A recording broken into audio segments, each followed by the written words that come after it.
Hello, my name is Chris and I will review the 2019 Mazda 3 Sport. From the start, this is the best looking hatch on the outside, displaying tremendous hips and long protruding front end. It also looks good on the inside, and this overall may affect sales of the CX-3. New exterior and new interior for 2019, the engine and transmission stay the same, and the rear suspension has been downgraded to a semi-independent rear suspension. More on that later. Mazda must be given credit for its distinctive and gutsy styling. Beautiful.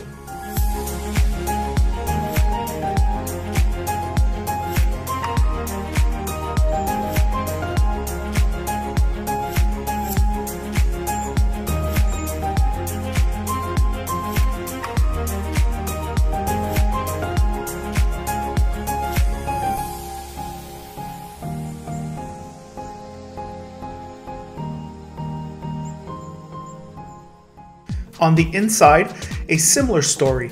The trunk is not a metric I focus on, but it seems reasonable and is really practical when the seats are down in this hatchback format.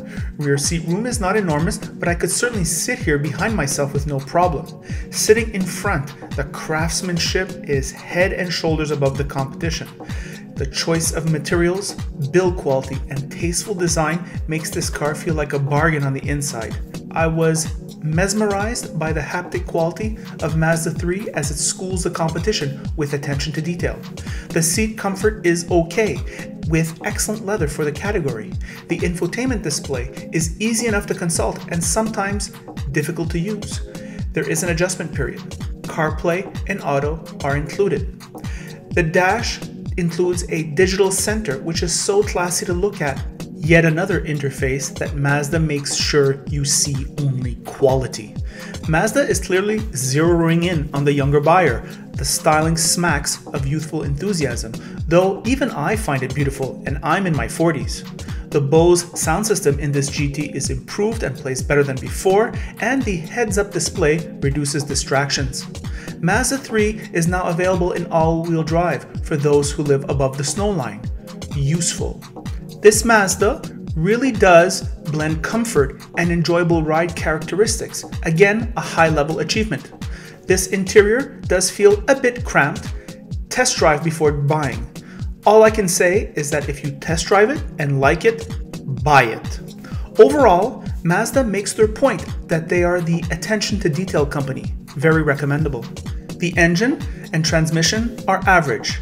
A 4-cylinder engine that makes 186 horsepower and 186 pounds of torque, comes with a 6-speed automatic transmission and does 9.8 liters in the city and 7.4 liters on the highway, or 24 and 32 mpg. Remember, this is the all-wheel drive version. Here are my thoughts on the road.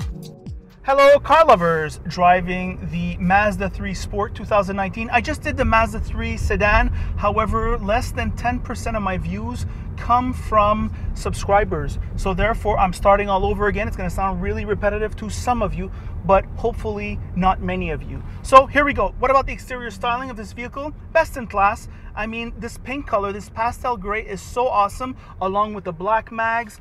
There's some black trim on the roof. It just all works well together. Oh, and the black grille, awesome. Really good. So number one, exterior styling, nice fit and finish, nice paint quality. On the inside, the interior quality, that is to say, the quality of the craftsmanship, the quality of the materials, the haptic feel, that is to say, how the instruments feel when you interact with them, whether you're lowering or raising a window, or perhaps lowering or raising the fan speed, which I just did now. Really high quality touch points. It feels luxurious, it feels quality, it feels premium.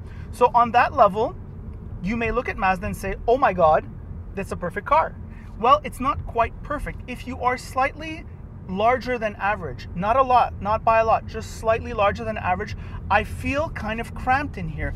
I can say that for almost every Mazda I've ever been into. Even the CX-9 feels so cramped compared to its competitors. Well, here, the transmission tunnel, as it goes towards the firewall, it gets wider, leaves less space for your legs. The handle here, when you're closing the door, is protruding. My legs are in it right now, and it generates discomfort. The seats, I may have reported that they weren't comfortable, but since I adjusted the lumbar support, it's not as bad. I'd say it's good. So that's my experience sitting in it. Of course, you get the semi-independent rear suspension now. What does that mean? Well, the semi-independent rear suspension means that when you take bumps, it's not just for high-speed performance and taking curves fast and, you know, hitting bumps while you're in curves, making sure your car doesn't slip out. It's also just for the regular grind on Montreal's shitty roads, the shittiest roads. We take bumps at low speeds, and instead of taking them like this, boom, boom, as you do with an independent rear suspension, the semi-independent rear suspension on big bumps has a tendency to do this. It's just a little bit more jarring on a rough terrain, but that's a detail. It's not a deal breaker. And that is it. That's my review. By the way, if you like this review, like it. If you don't like it, don't like it. And if you find this review interesting, if you find the explanations easy to listen to, if we point out succinctly the pros and cons of the vehicle, if you appreciate our awesome 4K footage, well then you should subscribe to my channel. You can subscribe by pressing the subscribe button on the bottom, and you'll get our videos in your feed every week. And that is it.